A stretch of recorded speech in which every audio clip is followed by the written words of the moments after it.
안녕하세요. 오늘 영상은 어제 올린 내용인 GDP 대비 정부 부채 비율과 국채 수익률과의 관계를 큰 흐름으로 더 자세히 알아보는 시간입니다. 제가 어제 미국이 금리를 내리고 싶어하는 진짜 속내에 대해서 정부 부채에 대한 이자 비용을 낮추기 위해서라고 설명했는데요. 미국을 포함한 여러 다른 나라들의 GDP 대비 정부 부채 비율과 10년 만기 채권 수익률의 관계를 보여주면서 얘기하겠습니다. 먼저 미국의 10년 만기 국채 수익률의 장기 차트입니다. 보는 것처럼 80년대 초에는 15, 16%에 달했던 채권 금리가 40년 동안 하락 추세를 형성하는 모습을 볼 수 있는데요. 이번에는 미국의 GDP 대비 정부 부채 비율의 장기 차트입니다. 보는 것처럼 이번에는 채권 금리와는 완전히 반대 방향으로 움직여왔다는 것을 알 수 있습니다. GDP 대비 정부 부채 비율이 낮을 때는 채권 금리가 높고 GDP 대비 정부 부채 비율이 높을 때는 왜 채권 금리가 낮아질까요?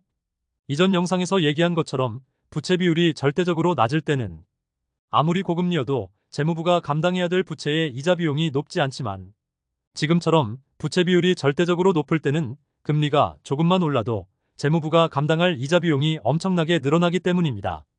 그래서 미국을 포함한 다른 여러 주요국들의 채권 금리와 부채 비율은 서로 역의 상관관계로 움직여왔는데요. 다른 주요국들의 모습도 차트를 보면서 함께 확인해 보겠습니다.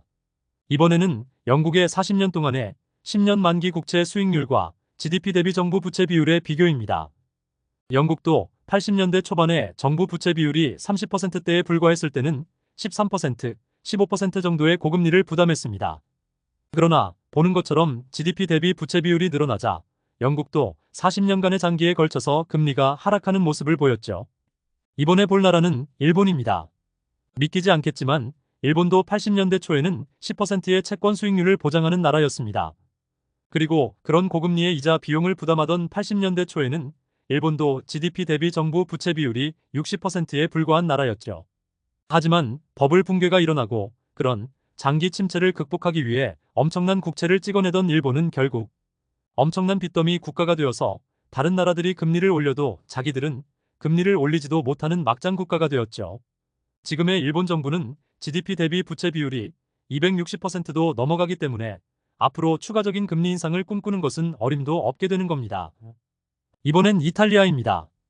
역시 이태리도 금리가 높을 때는 정부 부채 비율이 낮았죠. 프랑스 역시 GDP 대비 부채 비율이 올라가면서 점점 채권 수익률이 낮아지는 모습을 장기 차트로 확인할 수 있습니다. 마지막으로 보여드릴 나라는 우리나라입니다.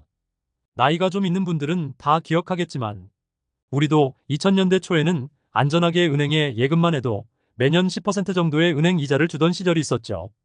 2000년 초반에 한국 10년 만기 채권에 투자한 외국인들도 8%의 이자를 받아먹을 수 있었고 2001년에 우리 GDP 대비 정부 부채 비율은 17%에 불과했습니다.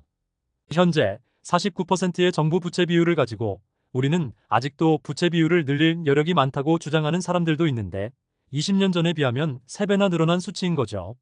그러니까 지금 한국의 기준금리를 3.5%에서 더 올린다는 것은 정부 부채 비율로 부담하는 이자 비용 측면을 보면 2000년대 초반에 8%, 10%의 이자 비용을 넘어서는 빚 갚기를 한다는 상황이 되는 겁니다. 그래서 물가를 잡기 위해 미국도 금리를 더 올려야 하고 한국도 금리를 더 올려야 한다고 말은 할 수도 있지만 세계 여러 나라들이 수십 년 전에 낮은 정부 부채 비율을 가지고 높은 고금리를 버텼던 상황과 지금처럼 다들 부채 비율이 훨씬 높아진 상황에서의 고금리는 같은 상황이 아니라는 것을 알 필요가 있습니다. 오늘은 이렇게 어제 영상에 이어서 금리와 정부 부채 비율과의 관계를 통해서 미국이 금리를 내리고 싶어하는 진짜 이유를 추가 설명했습니다. 오늘 영상을 더 자세히 이해하고 싶다면 제가 어제 올렸던 영상의 중간부터 마지막 부분까지 다시 한번 보시길 바랍니다. 그럼 좋은 주말 되시길 바랍니다.